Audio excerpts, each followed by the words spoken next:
পাহাড়ের সশস্ত্র গোষ্ঠী কুকি-চিন ন্যাশনাল ফ্রন্ট কেএনএফ এর বান্দরবান সদর এবং রোয়াংছড়ি জোনের নারী শাখার অন্যতম প্রধান সমন্বয়ক আকিম বমকে গ্রেফতার করেছে র্যাব।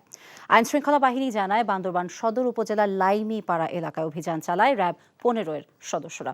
অভিযানে পাহাড়ের সশস্ত্র বিচ্ছিন্নতাবাদী সংগঠন কেএনএফ এর সামরিক প্রশিক্ষণপ্রাপ্ত বান্দরবান সদর এবং রোয়াংছড়ি উপজেলা অঞ্চলের নারী শাখার অন্যতম প্রধান সমন্বয়ক আকিম বমকে গ্রেফতার করা হয়। র্যাব 15 এর স্কোয়াড্রন লিডার তৌহিদুল মুবিন খান জানান, রাষ্ট্রবিরোধী অপরাধ, ব্যাংক ডাকাতি, আইনশৃঙ্খলা বাহিনীর অস্ত্র লুট এবং ব্যাংক ম্যানেজার অপহরণের ঘটনায় জড়িতদের ধরতে যৌথ বাহিনীর অভিযান চলমান রয়েছে।